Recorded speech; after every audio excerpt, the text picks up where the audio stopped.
Selamat malam, kalian yang sedang baik-baik saja ataupun yang sedang kurang baik. Semoga semua lekas membaik ya. Kembali lagi bersama saya di podcast kali ini. Saya akan bawakan tema sesuai rekomen dari seseorang, yaitu tentang takaran sukses seseorang. Nah, ngomongin tentang takaran sukses nih ya. Takaran sukses seseorang itu berbeda-beda. Ada yang hidup sederhana, berkecukupan, itu udah sukses. Ada juga sukses tuh harus punya segalanya gitu loh. Nah, saya tuh kurang setuju ketika kesuksesan seseorang diukur dari jabatan, seragam, karena apa ya? Seperti yang tadi saya bilang, takaran sukses seseorang itu berbeda. Sederhananya gini, orang yang berseragam itu pastinya masih terikat yang namanya jam kerja, dia masih terikat yang namanya peraturan, kerja di bawah tekanan, dia tuh belum bebas gitu loh. Jabatannya emang tinggi, duitnya emang banyak, tapi aduh, lu kehilangan banyak waktu. Dan harus kalian tahu, kuliah bukan jaminan seseorang bisa sukses. Kalau misalkan kuliah kalian hanya buat gaya-gayaan doang, peluang suksesnya dari mana coba? Jadi kayak orang yang gak kuliah, bukan berarti dia gak bisa raih mimpinya gitu loh. Zaman sekarang, banyak kok sarjana yang nganggur, banyak banget kan?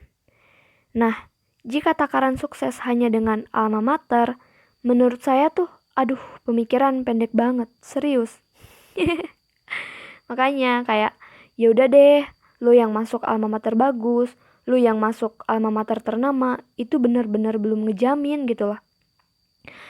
Apalagi kalau lu kuliahnya cuman buat hahaha doang.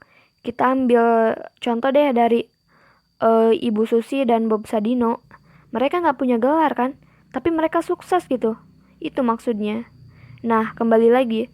Jadi bangku kuliah, alma mater, itu benar-benar nggak ngejamin. Percuma alma mater bagus, tapi elunya nggak mau berkembang di situ ya. For what gitu? Ya nggak sih? Dan saya tuh heran aja sama stigma kebanyakan orang yang punya pemikiran kamu harus sukses di usia sekian atau standar nikah tuh usia 25 gitu loh. Karena orang-orang kayak gitu tuh mereka nggak tahu kerasnya dunia, belum tahu persaingan dunia kerja tuh seperti apa. Dan apa ya?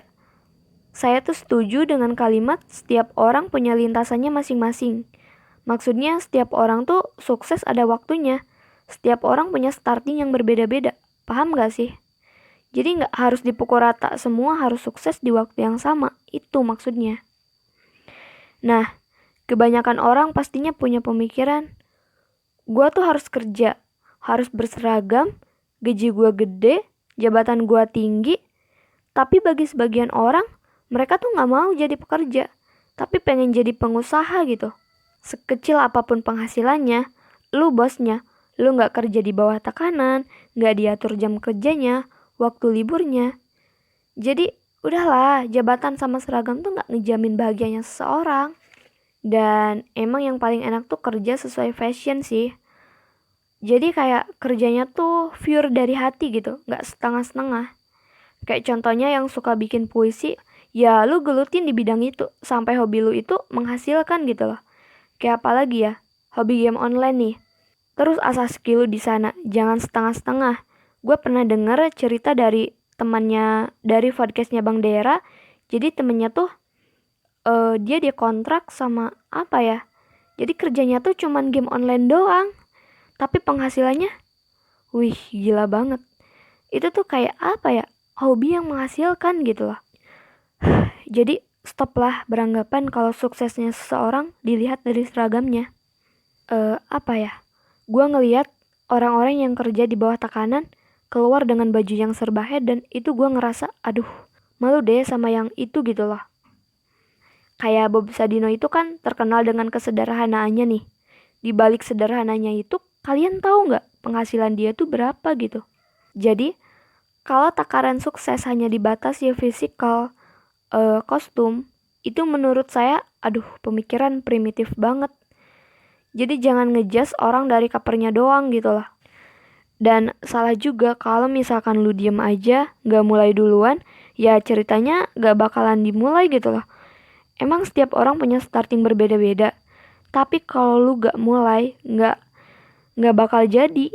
Karena peluang itu dijemput, bukan datang dengan sendirinya.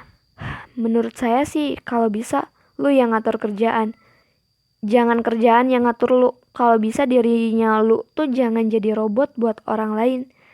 Tapi diri lu tuh harus jadi robot buat isi kepala dan kesukaan diri kamu sendiri gitu lah. Tapi emang kebanyakan masyarakat sekitar belum open mind masalah ini. Ya mungkin itu aja sedikit cerita tentang takaran sukses seseorang dari stigma seorang saya.